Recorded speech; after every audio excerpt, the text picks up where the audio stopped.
Welcome back to another episode of Growing Up Mi-Ki, as we learn about puppyhood through 2 litters of Mi-Kis, a rare toy breed. This is part 5, the human socialization period. If this is your first time joining us, we suggest you go back and watch from the beginning. It's the only way to see the different growth stages these cute furballs go through. Today we'll see Lyla's and Bunny's litters experience the human socialization period, the first 7 to 12 weeks of a puppy's life. We will see them at 7, 8, and 9 weeks of age. During the human socialization period, pups have the brain waves of adult dogs. This is also the time they leave their mom and littermates and start their new lives with human families. But before we get to the goodbyes, let's see what happens to the puppies during these important few weeks. At 7 weeks of age, Bunny's children run full speed, excited to get in some quality playtime. The puppies develop a pack hierarchy, a pecking order through play. In this litter, Rebel wants everyone to know she's top dog. Mr. Blue Ducky is mine, not yours, Brisket. This type of play may seem intense, but is perfectly normal. They're just speaking dog as they figure out the dominant and submissive ones in the pack. After getting away from Rebel, Brisket tries to get a hold of some keys. But Barnabas, the sable and white dog, has other plans. Brisket decides he can only take so much and takes care of the problem as nicely as he can. This is an extremely critical time. Whatever a puppy learns during the human socialization period will become part of his or her personality.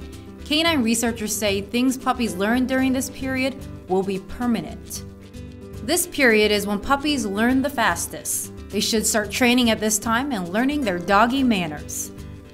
The following week, Bunny's puppies are back to play.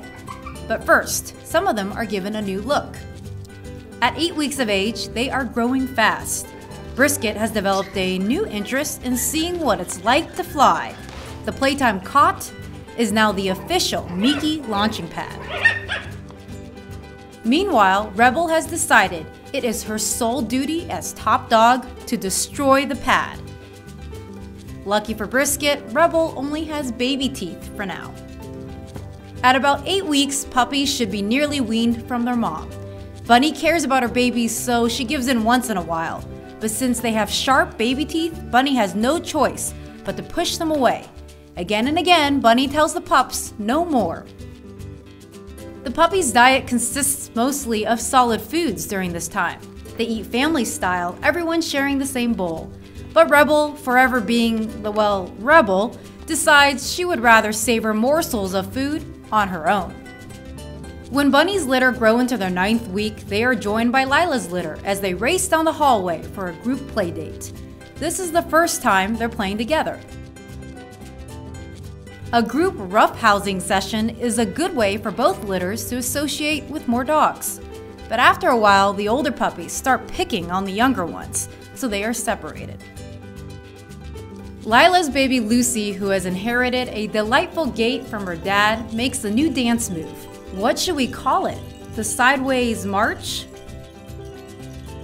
Meanwhile, Edmonton is determined to find out what is making that thing jingle. A special treat during playtime, the puppy's favorite babysitter, Dixie, has returned. Dixie is such a pushover when it comes to cute puppies. It's hard for her to say no when she's being attacked. In fact, she just lets them do whatever they want. As for Bunny's litter, now 9 weeks old, playtime has turned into mayhem.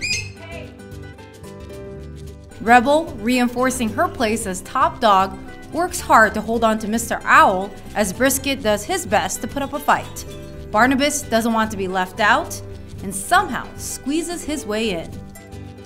After working it out with Rebel, Brisket can't wait to get back to flying again. But on his next landing, he misses the blanket. Phew, it looks like Coco is fine. And now, the sad part. Well, sad for us, but not for the puppies. Rebel and Barnabas are the first to leave the nest for their forever homes. Many breeders believe in the 49th day rule, which means a puppy is taken away from his dog family on the 49th day of its life. But there are also breeders who think puppies should stay with their dog family for longer. In fact, toy breeds like Mi-Kis are especially fragile when they are young, so they usually stay longer than 8 weeks. Here at the Mi-Ki house in Scottsdale, Arizona, the breeder sends out her puppies off to their forever homes when they are between 10 to 12 weeks of age. Bye-bye, Rebel and Barnabas. Good luck with your new families. Next time on Growing Up Mi-Ki, we'll find out who becomes the new top dog in Bunny's litter after Rebel leaves, and we'll learn about an interesting sub-period called the fear imprint period.